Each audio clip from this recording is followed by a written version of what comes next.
Italian প্রবাসী ভাই বোনেরা আপনারা সকলে কেমন আছেন? আশা করি আপনারা যে যেখান থেকে ভিডিওটা দেখতেছেন সকলে অনেক অনেক ভালো আছেন। আপনাদের সকলের দোয়ায় আমি অনেক ভালো আছি। তো ইতালিয়ান ভাষাতে কথোপকথন করা শেখার জন্য আজকের ভিডিওতে ইতালিয়ান ভাষার সুনো শব্দার্থ দিয়ে অনেকগুলা বাক্য শেখাবো। আপনারা সকলে একটু মনোযোগ দিয়ে আজকের সম্পূর্ণ ভিডিওটি দেখবেন। তো চলুন আমাদের আজকের ভিডিওটি শুরু করা যাক। আরেকটি কথা বলতে চাই, ভিডিওটা দেখে যদি কিছু শিখতে পারেন বা ভিডিওটা দেখে যদি ভালো লাগে তাহলে অবশ্যই লাইক, কমেন্ট এবং বন্ধুদের কাছে শেয়ার করে দিবেন। তো ভিউয়ার্স, আমরা এখন ক্লাসের দিকে এগোবো। তো আমরা যেহেতু সুনো শব্দ দিয়ে শিখবো, সবার আগে আমাদেরকে জানতে হবে সুনো এটার মানে কি। সুনো ইতালিয়ান শব্দটার বাংলা হচ্ছে আমি। আবার আমি এটাকে আমরা আরো ভিন্নভাবে বলতে পারি, যেমন ইও মানে আমি, ইস্তো মানে আমি। সুনো, ইও, ইস্তো তিনটার মানে হচ্ছে আমি। তো ধরুন এই আমি দিয়ে আমরা বাক্য শেখাবো। তো চলুন এখন বাক্যর দিকে যাওয়া যাক। তো আমাদের প্রথম যে বাক্যটি রেখেছি সেটা হচ্ছে আমি একটি দোকানে কাজ করি।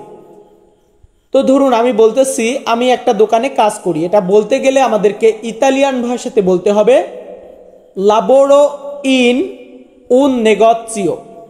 লাবোরো ইন উন নেগোজিও মানে হচ্ছে আমি একটা দোকানে কাজ করি। তো যারা নতুন তারা তো বুঝবেন না, তাদের জন্য একটু ভাঙিয়ে দেই। এখানে লাবোরো ইন উন মানে হচ্ছে আমি একটা কাজ করি। দেখুন লাবোরো মানে কাজ, উন মানে একটি, বাট আমরা যখন বলবো লাবোরো ইন উন এর মানে হবে আমি একটি কাজ করি। নেগোজিও মানে হচ্ছে দোকান, কিন্তু আমি একটি কাজ করি নেগোজিও দোকান, এটা তো কোনো বাক্য হবে না। এখানে নেগোজিও মানে দোকান নিয়ে বোঝানো হবে। লাবোরো ইন উন নেগোজিও আমি একটা দোকানে কাজ করি। এরপর ধরুন আমাকে কেউ জিজ্ঞাসা করলো আপনি কোন দোকানে কাজ করেন। আপনি কোন দোকানে কাজ করেন এটা বলতে গেলে ইতালিয়ান ভাষাতে বলতে হবে ইন কে নেগোজিও লাবোরি। ইন কে নেগোজিও লাবোরি। এখানে লাবোরো না, এটা হবে লাবোরি। ইন কে নেগোজিও লাবোরি, আপনি কোন দোকানে কাজ করেন। এখন একটু লক্ষ্য করুন, ইন কে নেগোজিও মানে হচ্ছে কোন দোকানে। ইন কে নেগোজিও কোন দোকানে, লাবোরি মানে বোঝানো হয়েছে কাজ করেন। কোন দোকানে কাজ করেন আর আপনি কোন দোকানে কাজ করেন, বাক্যটা কিন্তু একই। In K নেগোজিও লাবোরি। ভিউয়ার্স, এখানে আমরা দুইটা বাক্য দিয়েছি, আমি একটি দোকানে কাজ করি, আপনি কোন দোকানে কাজ করেন। এর পরবর্তী ধাপের প্রথম বাক্যটি আছে আপনি কতদিন আগে এসেছেন বা কতদিন আগে আপনি এসেছেন। এটা যদি কাউকে জিজ্ঞাসা করতেছি মানে তুমি এখানে কতদিন আগে এসেছো, এটা বলতে গেলে আমরা ইতালিয়ান ভাষাতে বলবো quando tempo fa sei arrivato। quando tempo fa sei arrivato মানে হচ্ছে কতদিন আগে আপনি এসেছেন। quando মানে হচ্ছে কত, ওই যে আমরা বলেছি না কতদিন, তো এই কত হচ্ছে quando। এবং এখানে দেখুন আমরা কতদিন আগে বলেছি, বাট এখানে আমরা টেম্পো দিয়েছি। টেম্পো মানে কিন্তু বেসিক্যালি আমরা সময় জানি, টেম্পো মানে সময়। আর ফা মানে হচ্ছে আগে বোঝানো হয়েছে। এখানে আমরা একত্রিত করে যদি বলি quando tempo fa, এর মানে বোঝানো হবে কতদিন আগে, কত সময় আগে, এমনটা বোঝানো হয়। আর সেই arrivato মানে আপনি এসেছেন, কত সময় আগে আপনি এসেছেন বা কত দিন আগে আপনি এসেছেন। quando tempo fa sei arrivato। এরপর আমি ধরুন নতুন এসেছি, আমি ইতালিতে নতুন এসেছি, তো আমি বলতেছি আমি এখানে নতুন। আমি এখানে নতুন বা আমি এখানে নতুন এসেছি, এটা বলতে গেলে আমরা একটা বাক্যই বলতে পারি, সেটা হচ্ছে sono nuovo qui। sono nuovo qui মানে আমি এখানে নতুন বা আমি এখানে নতুন এসেছি। এখানে এসেছির জন্য এক্সট্রা করে কিছু অ্যাড করতে হবে না। sono nuovo qui আমি এখানে নতুন এসেছি বা আমি এখানে নতুন, এটাই বোঝাবে। বা এভাবে বলতে পারেন sono nuovo in Italia, আমি ইতালিতে নতুন। এরপর আপনাকে জিজ্ঞাসা করলো কে আপনি, আপনি বলতেছেন আমি তোমার বন্ধু। আমি তোমার বন্ধু এটা যদি আমরা ইতালিয়ান ভাষাতে বলতে যাই তাহলে আমাদেরকে বলতে হবে sono tuo amico। sono tuo amico। sono tuo amico মানে হচ্ছে আমি তোমার বন্ধু। এখানে একটু লক্ষ্য করুন, সুনো মানে আমি, সুনো, ইতালিয়ান শব্দার্থ সুনো, এটার বাংলা হচ্ছে আমি। এবং তুও মানে হচ্ছে তোমার, তুও মানে তোমার, সুনো তুও, আমি তোমার। এখন কি আমি তোমার কি? আমিকো, ইতালিয়ান ওয়ার্ড আমিকো, এটার বাংলা হচ্ছে বন্ধু, ইংরেজিতে আমরা বলি ফ্রেন্ড, আর এটাকে আমরা বলবো আমিকো, সুনো তুও আমিকো, আমি তোমার বন্ধু। এরপর ওই যে আপনি বললেন আমি তোমার বন্ধু, দেন আমি এখানে একটা বাক্য দিয়েছি, সেটা হচ্ছে তোমার বাড়ি কোথায়। কেউ আপনাকে জিজ্ঞাসা করলো তোমার বাড়ি কোথায়, বা আপনি কাউকে জিজ্ঞাসা করবেন তোমার বাড়ি কোথায় বা আপনার বাড়ি কোথায়, এটা বলতে গেলে ইতালিয়ান ভাষাতে বলতে হবে দোভে কাজা তুয়া। দোভে কাজা তুয়া মানে হচ্ছে তোমার বাড়ি কোথায় বা আপনার বাড়ি কোথায়। এখন দোভে মানে কি? ওই যে আমরা বললাম দোভে কাজা তুয়া, দোভে মানে হচ্ছে কোথায়। আমরা বলেছি কি তোমার বাড়ি কোথায়, কোথায় এটা হচ্ছে দোভে, কাজা মানে হচ্ছে বাড়ি, তাহলে দোভে কাজা কোথায় বাড়ি, তুয়া তোমার। উপরে শিখিয়েছি তুও মানে তোমার, তুও মানেও তোমার, তুয়া মানেও তোমার, দুইটার মানে তোমার। তাহলে দোভে কাজা তুয়া, কোথায় বাড়ি তোমার বা তোমার বাড়ি কোথায়, বাক্যটা একই, আমরা বলবো দোভে কাজা তুয়া। এর পরবর্তী ধাপে যাব, কিন্তু এখানে পরবর্তী ধাপের প্রথম বাক্যটি রেখেছি তুমি এখন কি করো। কাউকে আমরা জিজ্ঞাসা করলাম তুমি এখন কি করো, এটা তাকে বলতে গেলে আমরা ইতালিয়ান ভাষাতে বলবো cosa fai adesso, cosa fai adesso, cosa fai মানে তুমি কি করো, cosa fai মানে তুমি কি করো বা আপনি কি করেন, adesso মানে এখন, তার মানে তুমি এখন কি করো, cosa fai adesso।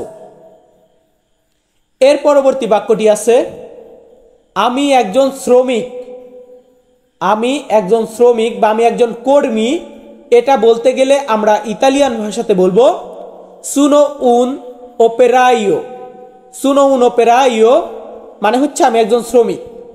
তো একটু লক্ষ্য করুন, সুনো মানে আমি, উন মানে এক, সুনো উন আমি এক বা আমি একজন, সুনো উন আমি একজন, ওপেরাইও মানে শ্রমিক। আবার অনেকে বলতে পারেন ভাই তুমি ভুল শেখাও কেন, আমরা তো শিখেছি তোমার কাছ থেকে আগে শিখেছি লাবোরাতোরে মানে শ্রমিক, লাবোরাতোরে মানে শ্রমিক, ওপেরাইও মানে শ্রমিক। অসংখ্য শব্দ আছে যেগুলার একের অধিক উচ্চারণ আছে। যাই হোক, এর পরবর্তী ধাপের বাক্য শেখাবো। পরবর্তীতে যে বাক্যটি রেখেছি সেটা হচ্ছে আমি আজকে অনেক ক্লান্ত, অনেক কাজ করেছি, ওভারটাইম করেছি, তো আমি বলতেছি আমি অনেক ক্লান্ত। তো ক্লান্ত এটা কিভাবে বলবো, এটা বলতে গেলে আমাদেরকে ইতালিয়ান ভাষাতে বলতে হবে সুনো মোলতো স্তানকো অজ্জি, সুনো মোলতো স্তানকো অজ্জি। এখন একটু লক্ষ্য করুন, সুনো আমি, মোলতো অনেক, সুনো মোলতো আমি অনেক বা আমি প্রচণ্ড, আমি প্রচণ্ড কি, স্তানকো, স্তানকো মানে হচ্ছে ক্লান্ত, বা অনেকে বলি স্তাঙ্কো, স্তাঙ্কো বা স্তানকো মানে হচ্ছে ক্লান্ত।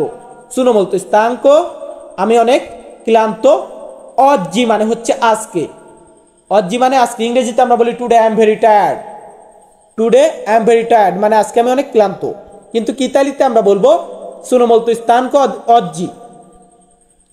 তো ক্লান্ত বা আমি অনেক অসুস্থ, তারপর আমি বললাম আমি এখন হসপিটালে যাচ্ছি বা আমি এখন হাসপাতালে যাচ্ছি, এটা বলতে গেলে আমরা কি বলবো?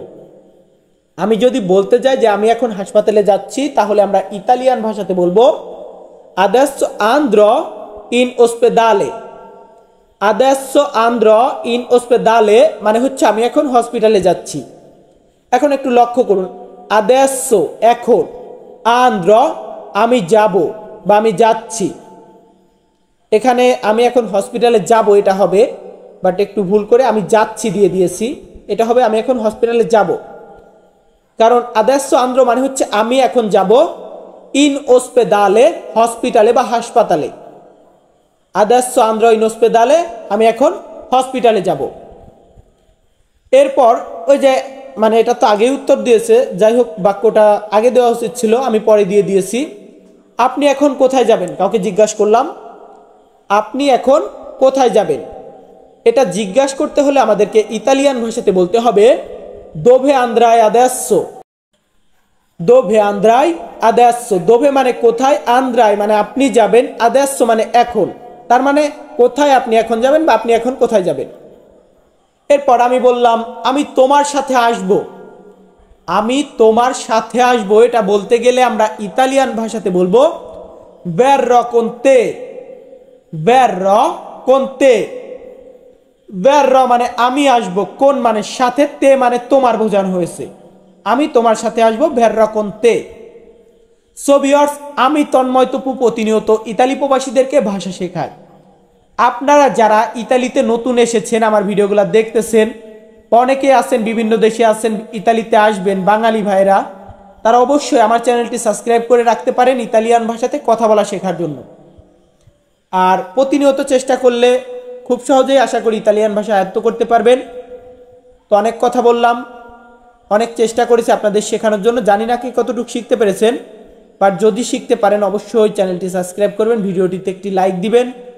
সকলে ভালো থাকবেন, সুস্থ থাকবেন, আবারও দেখা হবে নতুন কোনো ভিডিওতে। ধন্যবাদ।